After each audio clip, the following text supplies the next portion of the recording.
Ici, on va montrer que ce polynôme-là est irréductible sur Z, mais que pour tout premier, il va être réductible sur FP.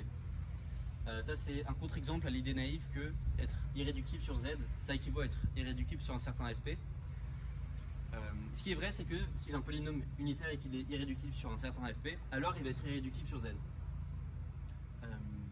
Parce que si j'ai Q égale à B, et que la réduction modulo P de Q est irréductible et que Q est unitaire, alors je passe au modulo P. Le nouveau degré de Q, c'est le même que l'ancien, parce que Q est unitaire. Donc c'est la même chose pour A et B. Et donc on a une nouvelle décomposition non triviale dans FP, ce qui est absurde par l'irréductibilité de Q. Donc ce qui est vrai, c'est que si je suis irréductible sur un certain FP, alors je suis irréductible sur Z. Mais le contraire n'est pas vrai. Je vais montrer que il est réductible sur FP pour tout FP. Le fait qu'il soit irréductible sur Z, c'est un peu plus facile, je le ferai à la fin. Donc on prend P premier. Et en fait, la base de l'étude, ça vient de l'étude des carrés dans les corps finis. Si je prends Q égale P puissance R, alors X dans FQ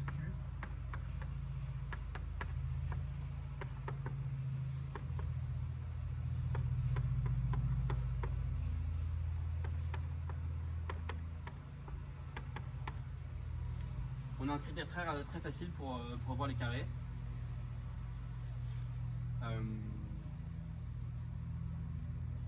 Pourquoi c'est vrai ça? Bah évidemment, si je fais un carré, je peux m'écrire comme y puissance 2. Et donc ça va être y à la puissance q-1. Et comme l'ordre de fq étoile c'est q-1, y puissance q-1 ça fait 1. Réciproquement, si j'ai... oui voilà.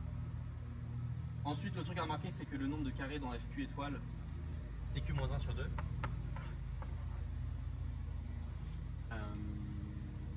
Parce que le morphisme qui a y associé y carré, il admet toujours deux antécédents, puisqu'on est sur fq étoile, donc il n'y a pas le 0. C'est-à-dire que si a carré égale b carré, la seule option c'est que b égale plus moins a.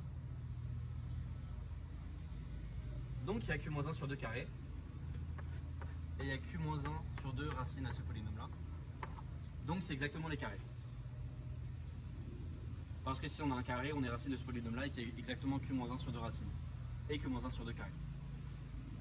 Donc la base du truc c'est ça.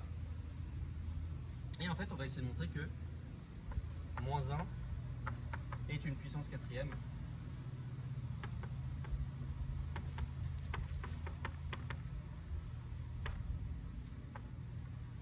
sur f p carré.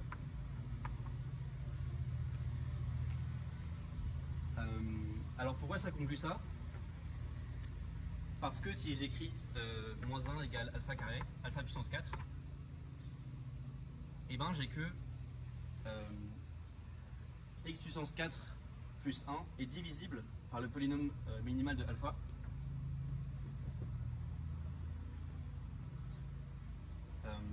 Mais comme fp2 c'est une extension de dimension 2 sur fp,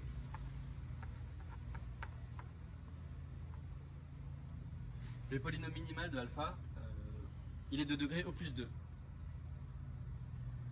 Donc,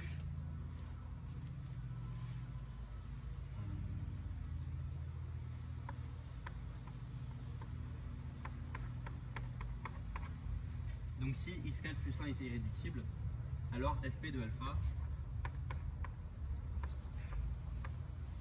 ça serait de dimension 4 sur fp. Or ici on voit que c'est de dimension au plus 2 sur fp, donc c'est pas possible. Et ça montre que c'est réductible sur fp. Donc comment on montre que moins 1 est une puissance quatrième? L'idée de base c'est que 8 divise p carré moins 1. Parce que p carré moins 1 je peux le factoriser en p moins 1, p plus 1. Et ils ont une différence de 2, donc il y en a forcément un qui est divisé par 4 ou une plus haute puissance de 2. Et l'autre qui est divisé par 2. Donc l'idée c'est qu'on a moins 1 puissance p carré moins 1 sur 4 égale 1. Ça veut dire déjà avec ce critère-là, comme Q ici c'est P carré, que moins 1 est un carré. Donc moins 1 j'écris X carré. Et ce que j'ai c'est que du coup,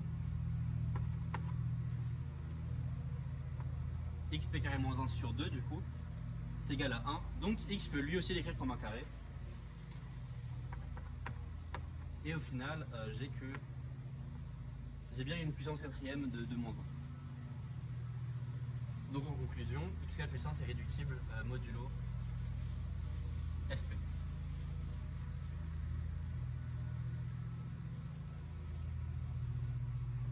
Ah oui, ça c'était que pour... Ça marche que si pi est strictement plus petit que 2. Mais si p égale 2, x plus 1 c'est...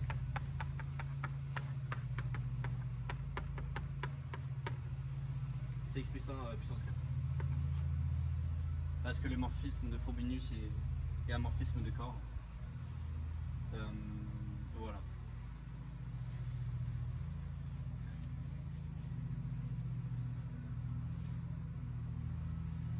Ok, sur Z maintenant, bah en fait, x plus 1 on peut dire que c'est phi 4.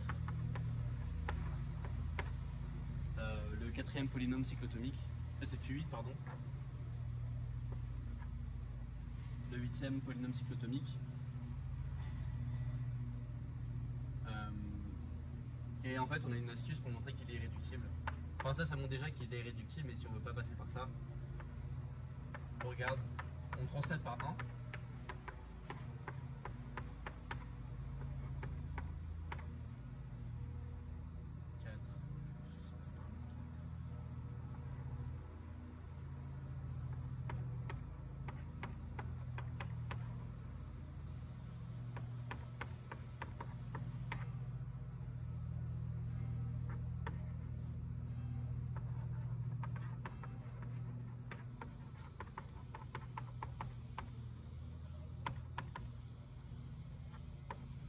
Et voilà, on peut appliquer le critère d'Eisenstein au polynôme une fois qu'on l'a translaté de 1, ce qui montre que c'est irréductible.